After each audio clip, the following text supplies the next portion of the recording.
What did medieval peasants eat before bed? What did they have for breakfast? What about lunch or dinner?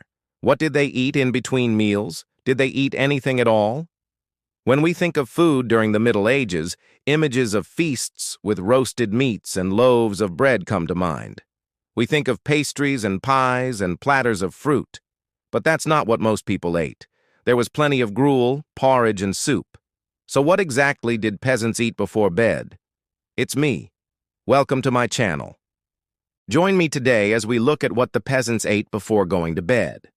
When it comes to our diet, the modern world can seem like an age of excess. With so many different options available to us at any given moment, we may feel overwhelmed by the choices we need to make. In this environment, it is easy to lose sight of the fact that for much of human history, meals were often limited to just a few basic ingredients. For the vast majority of human history, humans were farmers and laborers. And while some farmers had access to a wide variety of foods, most could only afford the bare necessities. In the Middle Ages, peasants were the backbone of society, but they were also at the bottom of the social hierarchy. They worked long hours for little pay, and their diets reflected their status. The typical peasant diet consisted of whatever they could grow on their small farms or forage in the wild. Most of their meals contained some combination of the following: vegetables, fruit, grains, eggs, cheese, milk, and occasionally meat. The main carbohydrate source for peasants was bread. This made sense because wheat and other grains were easy to grow in most parts of Europe. In addition, bread is a very stable food, meaning it can be stored for long periods without spoiling. A peasant family might eat 2 or 3 loaves of bread per day. Each loaf contains 4 or 5 fistfuls of grain. While the grain would typically be whatever was cheapest, rye and wheat were the most popular choices. Rye is a hardy grain that grows well in colder climates. It has a slightly sour taste that some people don't care for, but it's quite nutritious. Wheat, on the other hand, is considered a softer grain. It has a milder flavor than rye and makes for a more pleasant eating experience. However, wheat is more delicate and requires warmer temperatures to grow. For these reasons, peasants in Northern Europe relied more on rye, while those in the South had access to more wheat. Peasants would bake their bread in a brick oven or over an open fire. The dough would often be left to rise overnight, so that the bread would be ready to eat in the morning. Some breads were sweetened with fruit or honey, while others were savory and included herbs or spices. No matter the flavor, bread was an essential part of every meal. When it came to protein, peasants had fewer options.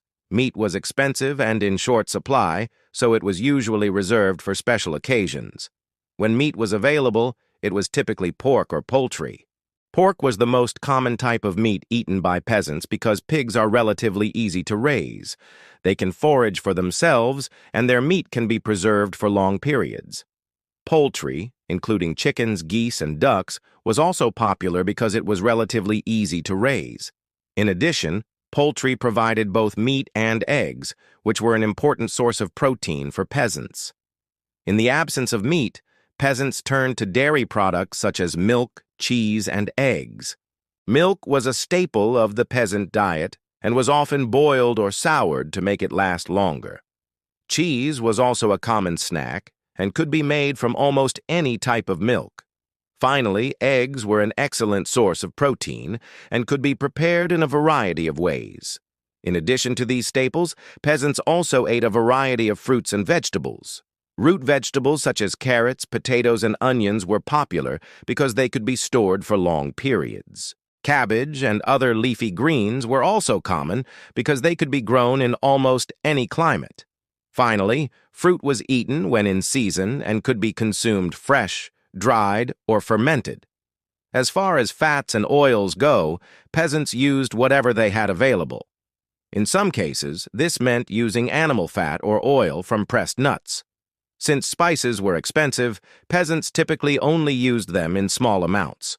Salt was the most important seasoning used by peasants. It was used to preserve food, enhance flavors, and kill harmful bacteria. Other seasonings included pepper, ginger, and cinnamon. These seasonings were typically used in small amounts because they were expensive. Meals for peasants were typically simple affairs. Breakfast consisted of bread, cheese, and fruit. Lunch was often a simple bread and vegetable soup called potage. Dinner might include a roasted chicken or pork dish with root vegetables. Of course, this varied depending on the season and what was available. During the winter months, for example, it was common for peasants to eat more dairy products and less meat. As the night drew on and the fires burned low, the family would settle down for bed. The adults would often share a loaf of bread and a jug of ale while the children slept in the hayloft above. In the morning, the family would wake up before sunrise and start their day with a simple breakfast. The cycle would then repeat itself. As the sun began to set, the family would gather together for one last meal of the day. This meal was typically simple and filling. A common dinner for a peasant family might consist of a large pot of stew made with whatever vegetables were in season, along with a hunk of cheese or a rasher of bacon. The family would eat until they were too full to continue, and then they would retire for the evening. The adults would often share a bottle of wine or a mug of ale while the children slept in the hayloft. In the morning, the family would wake up and start their day. Breakfast was typically a light meal consisting of bread, cheese, and fruit. A typical breakfast for a peasant family might consist of a loaf of bread, a wedge of cheese, and a handful of berries.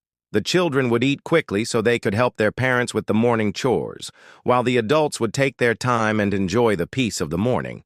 Throughout the day, the family would work in the fields or tend to their animals. When it was time for lunch, they would take a break and eat a light meal of bread and soup. Dinner was typically a larger meal consisting of a meat or vegetable stew, along with bread and cheese. The family would eat together and tell stories about their day.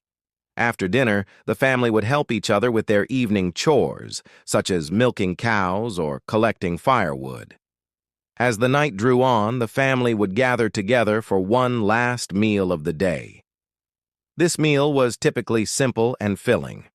A common peasant meal might consist of a large pot of stew made with whatever vegetables were in season, along with a hunk of cheese or a rasher of bacon. The family would eat until they were too full to continue, and then they would retire for the evening. While this might sound like a lot of food, remember that peasants were working extremely hard to grow their food. They didn't have machines to help them plant and harvest crops, and they didn't have refrigeration to keep their food fresh. So even though they ate a lot, they were constantly working to grow more food. Medieval peasants were poor and hungry. They were also superstitious and religious. Because of these two things, they believed that the devil could enter their bodies through their stomachs. To prevent this, they would eat their last meal of the day before sunset. They also avoided eating certain foods, such as pork and eggs, because they were associated with the devil. We can learn a lot from the medieval peasants' diet. They were able to survive on very little, and they were resourceful when it came to using what they had available. In today's world, where we have so much food, it's easy to waste it. The medieval peasants would never waste food. They understood that every morsel was precious and had to be used wisely.